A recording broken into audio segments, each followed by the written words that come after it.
Fala minha gente, tudo certo? Vamos nessa então falar sobre a Internacional e nesse vídeo aqui te contar um pouco sobre tudo que foi dito no ar e fora dele lá em Floripa depois da classificação colorada contra o Maracanã.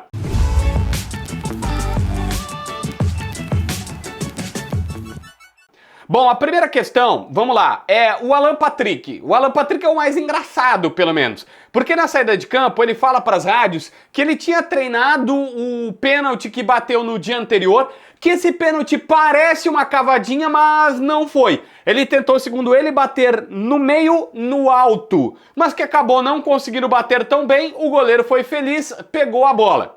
Eu acho, e aí me permitam aqui um parêntese de um comentário, eu fiquei com a sensação, até porque o Alan Patrick ele dá uma titubeada nessa desculpa, que ele ficou um tanto quanto envergonhado, perder pênalti de cavadinha, a gente sabe que tem algum tipo de pressão sobre essa questão, e aí meteu essa com ele diz, não era uma cavada, eu tentei bater forte, ele não diz, bater no meio e no alto, e aí acabou, como se fora não peguei bem, não fui feliz e dei esse mole e pareceu uma cavadinha, segundo ele. Eu até fui ver antes de gravar o vídeo, foi cavadinha, tá? Foi cavadinha. Mas tudo bem, vamos lá. O Inter tentou tirar pressão sobre isso, eu já vou te falar na sequência. Antes te digo que o Wesley falou que ele também falou com o goleiro do Maracanã, que nitidamente foi o protagonista, é um menino de 26 anos, vai provavelmente ou renovar contrato com o Maracanã, ou acho que pegar uma barca melhor para ele, porque foi o destaque nesses dois jogos do Inter, e o próprio Wesley admitiu que foi dar um abraço nele, falar com ele, porque o cara, né, fez por merecer. Ele garantiu Wesley que estava focado em fazer bons jogos, e que se ele jogasse bem, algum gol iria acontecer. Dessa vez até disse, poxa, teve a oportunidade do pênalti, do rebote do pênalti, que o próprio Wesley admite que ele não conseguiu fazer o gol, mas no fim saiu seu gol da maneira mais bonita, uma triangulação do Bernabé e Alan Patrick e ele mete a cavadinha no goleiro. Goleiro Antony, por sinal, foi assunto no Internacional. Por quê? Há uma informação de uma lesão nas costelas do Antony. Essa informação não é confirmada, mas também não é negada pelo Internacional. E isso também já quer dizer muita coisa. Vale lembrar que o Inter está colocando ele porque o Ivan vem de quase 2 anos sem jogar. Ele até acho que jogou agora. Enfim, o Ivan tem uma partida, 2 com a camisa do Inter, se lesionou no primeiro jogo. Ele só jogou o primeiro jogo. O Ivan só jogou na estreia, se lesionou e nunca mais voltou. Então é uma partida. E o Antony, segundo o Inter, está 100% e não preocupa. É isso que estão dizendo. Tanto que jogou nessa partida. Só que a gente lembra o histórico. O Rocher chegou a jogar com a costela completamente sem condição, colocando proteção nas costelas e tudo mais. Há uma informação de lesão nas costelas do Antony que o Inter não fala, que o Inter não vem a público, que o Inter não diz algo assim, mas tem ou não tem. O Roger saiu pela tangente. Não, o Antony tá 100% como vocês viram, não preocupa, segundo o Inter. Aliás, tem um outro assunto que é bastante dúbio, que é Alan Benítez, lateral direito, Paraguai, 31 anos, que tá no Cerro Porteño. O Inter admite, e essa é a única situação que fazem, admitem interesse no jogador.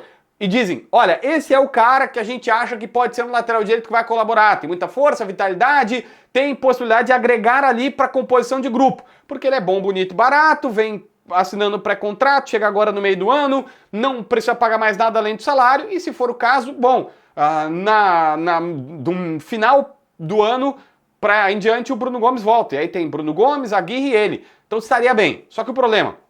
Tem informações de que ele assinou pré-contrato, o Inter garante que não. O Inter diz, não, eu não assinei pré-contrato com esse jogador. E outra, tem gente divulgando supostas fotos, eu te confesso que eu não tenho essa confirmação do jogador em Porto Alegre. E o Inter nega tudo. O Inter diz, não, eu tenho interesse, eu tô vendo, eu tô tentando, eu tô negociando. E lá no Paraguai chega a se falar que teria mais de um clube interessado no jogador. Talvez por isso o Inter tá tirando o pé, porque garante que ele não tá em Porto Alegre e tampouco assinou pré-contrato com esse jogador. Mas há um interesse, conforme a gente vem falando aqui.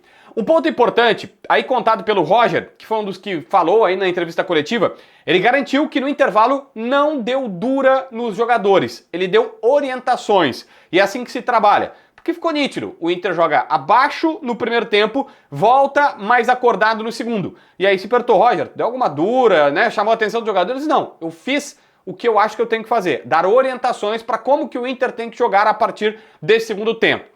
Aí vem a questão dos pênaltis, que eu disse que de alguma maneira teve uma espécie de tentativa de proteção no clube. O pênalti desperdiçado, segundo Roger, foi um. Foram 3. Ele disse 2 do jogo. 1 foi o da bola na trave. E ele disse que os outros 2 foram méritos do goleiro. O goleiro que foi muito bom. E o Roger chegou a conversar com o preparador de goleiros dele, com o técnico deles, e ouviu que esse é um cara que treina muito pênaltis e que ele tem essa virtude de pegar pênaltis. É uma das suas qualidades. Entre outras coisas, e aí isso é quando eu disse que o Roger está tentando tirar a pressão do Alan Patrick.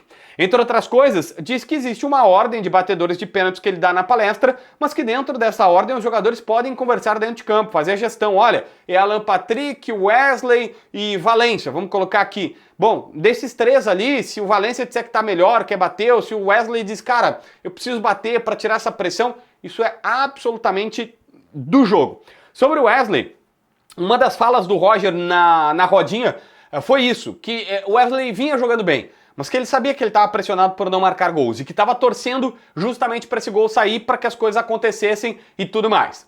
Existe um problema no Inter, que é a ponta direita. Eu já vi, provavelmente você já viu, agora a gente tem o Roger admitindo isso.